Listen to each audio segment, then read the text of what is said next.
Okay, so this is the last bit, and this is exploring how schools can support a child affected by parental cancer.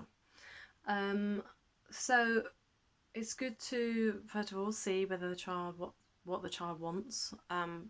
Older children, such as teenagers, may actually find school as a sort of a sanctuary, as kind of a place where they can go to school and not think about cancer. So actually, contacting the school and telling them about your cancer to them can feel quite sort of encroaching their privacy and their consent, really. However, you might want to discuss how important it is, because teachers can provide a lot of support if they have an understanding what's going on. So good things to discuss is which particular staff would your children like to know about what's going on. So for primary school kids, it might not necessarily be their class teacher. It might be from a couple of years ago that they had a real connection with. The teenagers at secondary school, when we spoke to all the teenagers, they were like, we do not want our teachers to know, but they didn't mind some mentors and pastoral care people knowing. So their issue was around getting sympathy and pity in front of their friends from teachers. So that's something to bear in mind. So also to discuss when you have a discussion with the teachers or the staff, whether that's via on the phone or face to face, discuss what the child understands and what words and terminology you're currently using. So if you're using tumour or lump, make sure that the staff know that you're consistent with the words, so you don't confuse the children. If you're saying blood cancer or leukemia, just keep it consistent.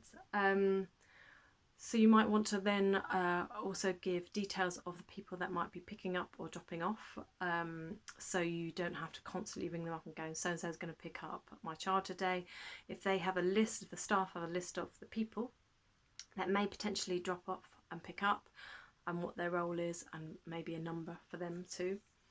Ask staff, is there any flexibility around dropping off and picking up, because for some parents they might just not want to have any social interaction with other parents. They just don't want to go into it, or they might feel embarrassed about how they are feeling, or how their appearance, or for some parents actually getting there might be difficult. So is there can they pick up their child 5 minutes early, 5 minutes later, or a different entrance or something like that?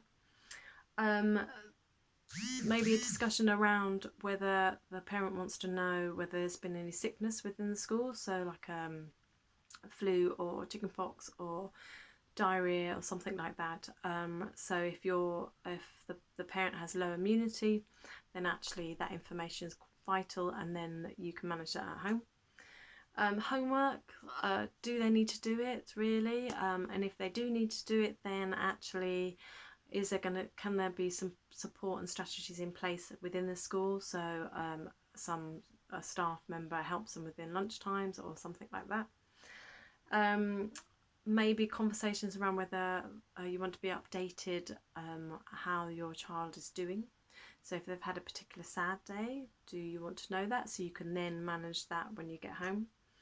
Any particular financial support if you are not working?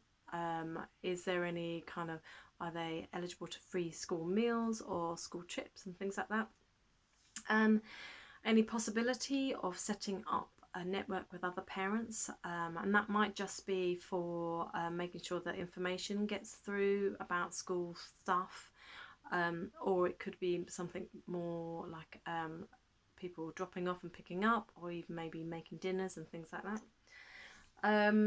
Is there any priority to any after school clubs, because many children won't be doing anything outside of school, so could they be let in to do this club, so they have something that's different at that school? And again, any sort of extra reminders, can the teachers have like kind of system where you're reminded a few times for school trips or dinner money or things like that? schools can be a really, really supportive place. So it's really good to have a communication with them. And even if you feel like just writing an email, just letting them know can be really support for your children. Okay, thank you.